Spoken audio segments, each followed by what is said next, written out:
Antes da gente falar do metabolismo da creatina especificamente, é preciso a gente relembrar da outra aula como é que é o fornecimento de energia para as células.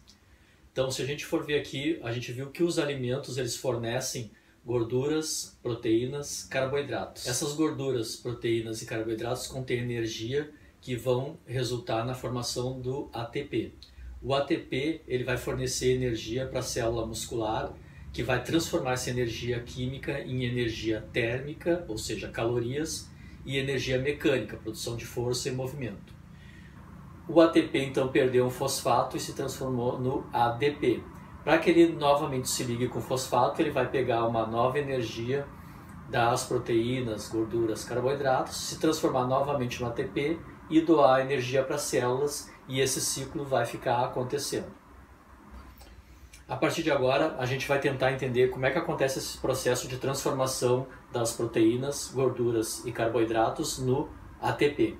É importante que a gente conheça esses processos, porque dependendo do tipo de exercício ou treinamento físico que a gente faça, ou então do nível de intensidade dentro do mesmo exercício, essas substâncias como gorduras, proteínas e carboidratos podem ser mais ou menos importantes para que se realize aquele exercício de forma eficiente.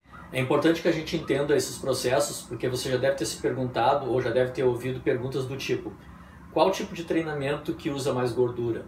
Ou quando que eu preciso ingerir creatina?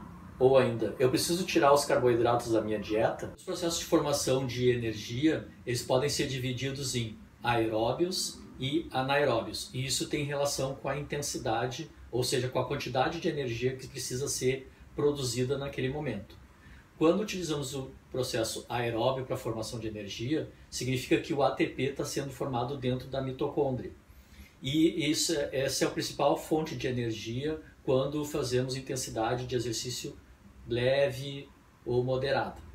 Quando a gente precisa de muita formação de energia, ou seja, faz uma intensidade de exercício muito alta, a gente vai precisar da formação de energia anaeróbia que ocorre fora da mitocôndria. A produção de ATP ocorre fora da mitocôndria. Outra coisa que caracteriza esses sistemas de fornecimento de energia é que quando o ATP está sendo formado dentro da mitocôndria, a gente utiliza o oxigênio nesse processo de formação de ATP. Quando a gente tem a formação do ATP fora da mitocôndria, o oxigênio não participa então da formação de energia nesse processo. Vamos tentar entender agora então um pouco melhor a relação desses processos de formação de ATP com essas fontes energéticas e com a intensidade do exercício. Então, se a gente viu que a gente tem os sistemas anaeróbios e os sistemas aeróbios de formação de energia. Dentro dos sistemas anaeróbios, a gente tem um sistema chamado fosfagênio ou ATPCP, que usa a creatina como fonte principal de energia. Além disso, no anaeróbio a gente ainda tem a glicólise anaeróbia, ou seja, utiliza a fonte energética glicose como fonte de formação de ATP. E dentro dos sistemas aeróbios a gente tem a glicólise aeróbia, que também utiliza a glicose como fonte de energia, a lipólise, que usa os ácidos graxos, que vem da gordura, e ainda a proteinólise, que são as proteínas como fonte de energia. Então todos esses sistemas aqui são aqueles que onde ocorre a formação do ATP partindo de cada uma dessas substâncias. Mas como é que a gente sabe em que atividade, em que tipo de exercício a gente usa mais um ou mais o outro? As atividades que têm tempo de fadiga, ou seja, que o indivíduo leva para cansar até 15 segundos, são as atividades que vão utilizar predominantemente a creatina como fonte de energia. Quando o indivíduo fadiga entre 15 segundos e 1 minuto, então ele está utilizando a fonte principal, glicose, só que de uma forma anaeróbia, ou seja, a formação do ATP principal é fora da mitocôndria. Quando ele utiliza a glicose como fonte de energia aeróbia, então esses são os exercícios, as atividades que o indivíduo vai levar para cansar entre 1 minuto e até 15, 20 minutos no máximo. Quando o indivíduo faz uma atividade em que ele cansa em mais de 20 minutos, então é uma intensidade muito baixa que utiliza como gordura como fonte de energia. E quando não tem mais nenhum recurso desses para ser utilizado para formar ATP, e o indivíduo ainda insiste em fazer exercício de ultra longa duração ou que não tem essas fontes suficientes para formar ATP, aí ele começa a utilizar então a própria proteína muscular para formar o ATP. Uma coisa importante da gente compreender é que vocês viram ali que a fonte energética depende do tempo de fadiga. Isso quer dizer que depende da intensidade do exercício que está sendo feito. Muitas vezes as pessoas confundem com o tempo realizado de exercício, que na verdade pode ser diferente. Por exemplo, se um indivíduo faz uma atividade que ele leva para cansar 30 minutos, digamos, ele correu a 8 km por hora e cansou em 30 minutos. Então esse é o tempo de fadiga e isso determina que é uma intensidade muito baixa e ele vai usar a gordura como fonte de energia.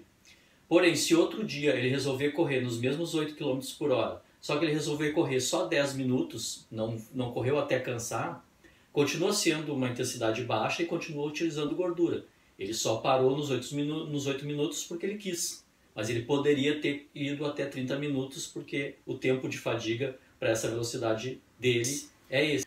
Para a gente poder entender um pouco melhor então essa relação da intensidade com o exercício, vamos ver o seguinte, vamos imaginar 3 indivíduos diferentes que vão correr na mesma velocidade. O indivíduo A, o indivíduo B e o indivíduo C vão correr na velocidade de 10 km por hora. Porém, o indivíduo A, ele correu até 10 segundos e cansou. O indivíduo B, ele correu até 45 segundos e cansou. E o indivíduo C, ele correu até 30 minutos e cansou. Então vejam que a velocidade é a mesma para os 3, porém o tempo de fadiga é diferente. Isso significa que a velocidade de 10 km por hora é uma intensidade muito alta para o indivíduo A, é uma intensidade alta para o indivíduo B e é uma intensidade baixa para o indivíduo C. Apesar de ser a mesma velocidade, são intensidades diferentes para cada um.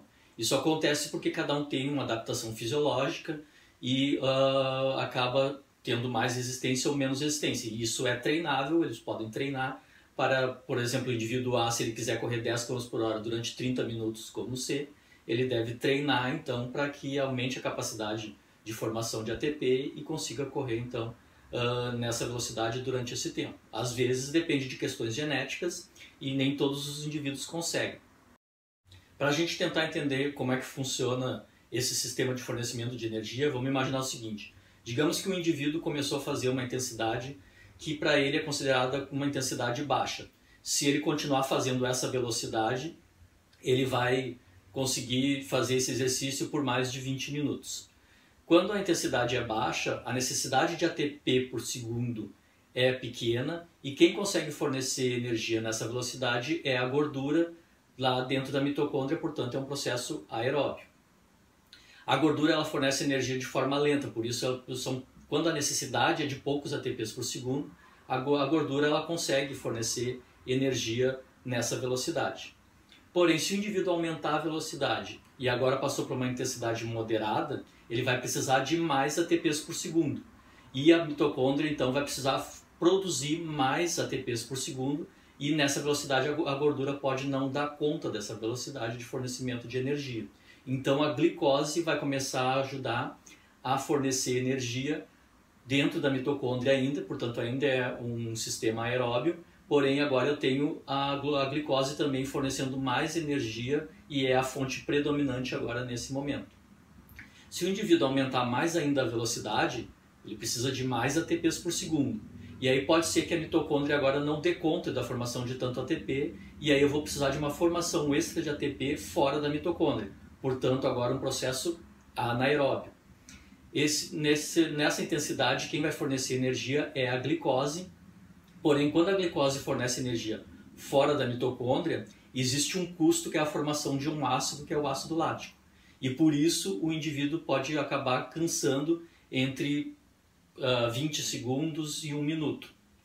Se esse indivíduo fizer uma velocidade mais alta ainda, ele vai precisar de mais energia que vai ser fornecida de forma anaeróbia e agora quem vai fornecer energia nessa velocidade é a creatina, que é a forma mais rápida de fornecimento de energia, ela já está estocada ali dentro da célula muscular e é uma reação química muito simples que fornece o ATP e então ela começa a ser a forma predominante de energia e a gente vai chamar esse sistema de anaeróbio alático, porque não tem a formação do ácido lático.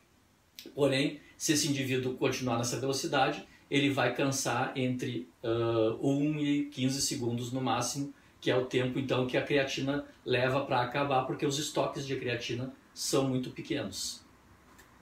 Vejam então que dependendo da intensidade, ou seja, da quantidade de ATP por segundo que a gente necessita, a gente vai ter uma forma ou outra de fornecimento de energia que vai ser predominante.